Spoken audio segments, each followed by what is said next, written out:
Yeah, it's okay. Christian trained on Tuesday, so Christian will be available for the bench or the squad. I'm trying to think about any more knocks. Wee Steph got a bad one on Saturday, but a sore contact, but he should be okay as well. He's training today, so we're probably gaining players to the matchday squad rather than losing players, which is nice. In terms of availability of the players for the matchday squad, yeah, but again we've got to go out and apply ourselves a little bit better than what we have done in the previous games. So I'm under no illusions how hard it's going to be. I think I've been quite vocal on that throughout the season, and I'd probably say for third place down, the consistency is probably what's missing from most squads. In terms of from third down to 12, it's consistency. The team that can put more consistent runs together, jump up the table. We've been fairly consistent in our approach, and I would probably include up to match day 22. From the turn, match day 23 to where we find ourselves now, there's been a wee bit of inconsistency came into our game. But again, we're sitting better off in points total. We went into match day 34 last year and 38 points. We're going into match day 32 this year and 39 points.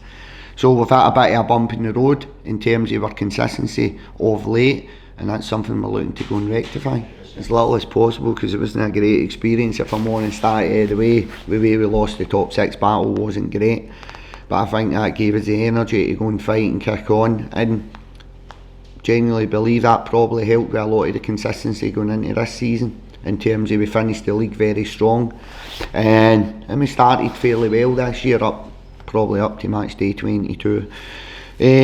But again, I'm no so big in when and how you pick your points up. I'm one of them that'll reflect on the season on match day 33, and then I'll reflect on the season on match day 38 and see where we are collectively as a group. But as I sit here talking to you guys just now, we're 1 point better off than where we were last year, and we've got 2 games to go. So for me, we're in a good position. Talky top 6, I'll probably try and curb that a little bit if I'm honest, because the most important aspect for me now is correcting the mistakes we've been making over the last couple of games. We need to get a wee bit more consistent in my approach on the park, how we're starting games of football, and that's my primary motivator going into Saturdays, picking 3 points up in terms of correcting the performances of the previous games. And I think we're due the fans a performance as well, because it's been a difficult 2 games for travelling fans. They pay the hard-earned money to follow the football team, and see, to be fair, the first half hours of both games will probably let the fans down, myself included. You're saying that, but I think they're having a better season than what they had last year. So we're sitting here talking, maybe saying they're not in the best of seasons, but they're not sitting in a relegation battle in terms of their league position going into this game, so that's going to be a huge bonus. So they're probably very similar. They've been a wee bit more inconsistent than ourselves. The points tally in the table tells you that's fact. But I don't think they're in a bad place ourselves. If you'd offered this to the St Johnstone group of players before the season started, they maybe would have took it, because it's progression on last season. And at the smaller clubs like ourselves, like St Johnstone, yeah, we've all got hopes, we've all got ambitions, we've all got individual and group objectives to finish in the top 6, but if they're anything like myself, it's remaining in the Premier League that's the primary motivator for clubs of our size. We've got 3 objectives as the season go on, and the primary objective is finishing 10th in the Premier League, making sure Livingston Football Club have got another year in the Premier League. You can't attain the other 2 in terms of top 6 European football if you don't stay in the Premier League. So the primary motivator for us as a club, as a group, is staying in the Premier League. I think they've probably done that this year. Would I see it was a missed opportunity in terms if we don't make the top 6? Yep, I would definitely see that as a missed opportunity.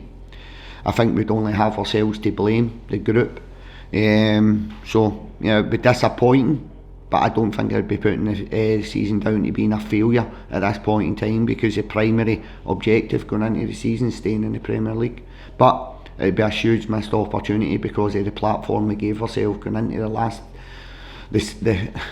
third of games, match day 23 to match day 33. So it's probably a big missed opportunity if we don't make the top 6. But only got ourselves to blame. We're at home, there's an opportunity to pick 3 points up. We'll not approach the St Johnstone game any differently if we'd lost the previous 2 games, drawn the previous 2 games. So we're at home, it's an opportunity to go and try and pick 3 points up. Top 6 is kind of out of our control at this point in time, so it's not something I'm focused on either.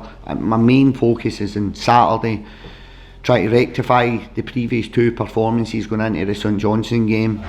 So I don't really read too much into we've won the previous 2 games, the 2 fixtures. I think both teams' form approaching the games, going into the games were different. So I think there's you can't look at it on the same light as what you previously done.